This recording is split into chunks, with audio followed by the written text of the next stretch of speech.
Thanks, Jack. Nigeria is set to hold presidential and National Assembly elections on Saturday. In 2015, Muhammadu Buhari won comfortably and became the first challenger in the country's history to defeat an incumbent president. However, analysts project Saturday's result to be very close and that it's too difficult to call. Here to discuss what to look out for in those elections this weekend is Talking Points analyst Brandon Ross. Brandon, thanks for joining us. Now, he made history 4 years ago beating an incumbent, so what's different about this year's race that makes it so close? Well, that election in 2015 was quite a landslide, a 9-point margin of victory, mainly because the other candidate, Goodluck Jonathan, who was then the incumbent, was from the southern part of the country, which is much wealthier than most of the rest of the country up north, where the current president, Muhammadu Buhari, is from. Now his challenger, Atiku Abubakar, he's also from the northern region, a different state, a little bit wealthier, but very similar demographic to most of the country. And his current state is also ruled. The state he lives in, Adamawa, is currently ruled by Buhari's party, the APC, and so he can take away some of that vote in the north and put up a very good contest.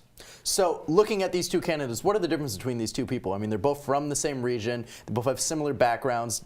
What are their differences? Well, the main difference is one has the power of incumbency, one has the power of being the challenger, essentially. Buhari has a very interesting background. He has been the head of state twice.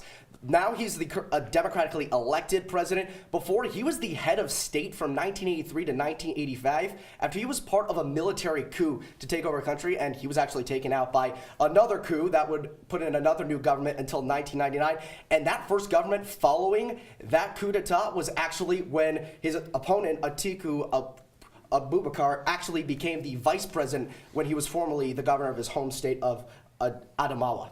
Now, the economy is always a big issue in elections. It's something people vote on, whether the economy is doing well or not. Tell us a little bit about Nigeria's economy. Well, the one thing you need to know about Nigeria, it's got a little bit of a film industry, which is nice, but the main thing is its economy is very, very oil dependent, and the big knock on the incumbent president is that early on in his presidency, the economy took a big hit because oil prices went into the tank. It went from $96 a barrel down to $40 a barrel in just the first 2 years of his term. It did make a little bit of a rebound. Prices are now bouncing around $60 a barrel, but those first 2 years caused mass unemployment that hasn't really recovered with the increase in oil prices, and that can make a big difference with some voters.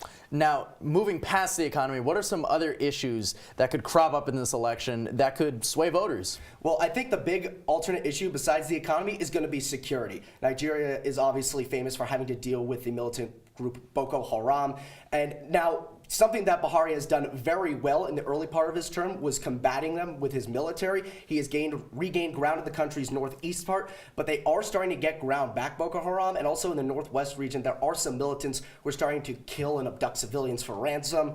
And there's also some intertribal squabbling in the central part of the country, though that's sort of subsided, but generally security is going to be a big issue to watch out for. All right, and very quickly, could you give us a prediction on who you think is going to take this one? It's going to be very tough, but I'm thinking Buhari is going to barely hold on because he's popular in every other element besides the economy. Again, the combat of Boko Haram, and also in terms of just other things, mainly including his anti-corruption campaign, generally popular with the public. All right, Brandon Ross, thank you. One of Africa's biggest countries. We're going to be watching that election.